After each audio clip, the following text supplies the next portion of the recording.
On est réunis ici aujourd'hui pour pouvoir échanger sur les nouveaux acteurs de la ville.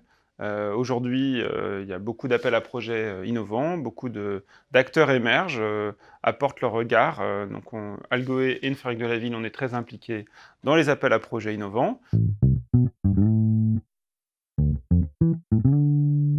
On y participe en analysant de nombreux dossiers et en étant aux côtés des maîtres d'ouvrage sur de nombreux dossiers. Il nous a semblé pertinent, plutôt que de faire la critique de ces appels à projets, même si on peut avoir un regard critique sur ce qu'ils apportent et leurs limites, de pouvoir discuter et partager avec les nouveaux acteurs de la ville et de pouvoir impliquer les acteurs qui travaillent et qui sont tant dans le domaine des usages que des structures, que des nouveaux modes constructifs, que des montages innovants, et de pouvoir avoir des échanges pour mettre en avant les pratiques innovantes sur les enjeux urbains.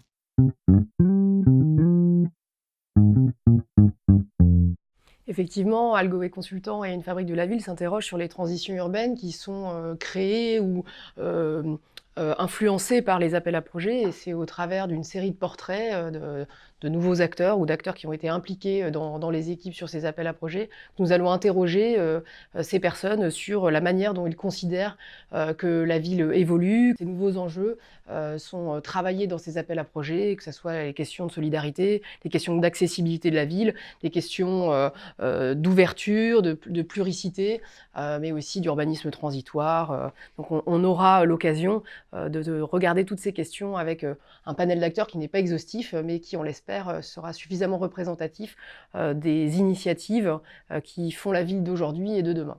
Comme le dit Émilie, l'objectif c'est bien de croiser différents regards. Oui, parce qu'on le dit souvent, les appels à projets ont modifié les lignes, ont changé un peu le jeu d'acteurs, mais on interroge assez peu finalement les startups, les jeunes pousses, les jeunes innovateurs qui sont venus gonfler les équipes de promotion, qui ont leur mot à dire et qui ont souvent apporté une plus-value importante au projet. Donc c'est à eux qu'on donne la parole et ils nous montreront en quoi les appels à projets ont permis l'émergence de leur activité, leur pérennité ou pas. Donc l'objectif c'est de pouvoir prendre ce temps prospectif et de regarder en avant, de s'interroger sur comment la ville peut se mettre en œuvre et quels sont les nouveaux intervenants qui y travaillent et qu'est-ce qu'ils apportent à ces problématiques urbaines.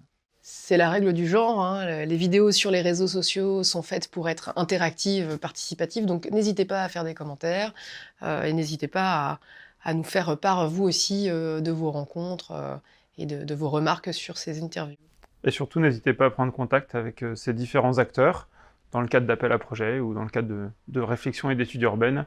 Et c'est un moyen, je pense, de re-questionner la position de chacun et d'aller vers des projets plus prospectifs. Alors c'est parti, nous vous invitons à regarder cette série de courtes vidéos à partir de la semaine prochaine sur nos réseaux sociaux.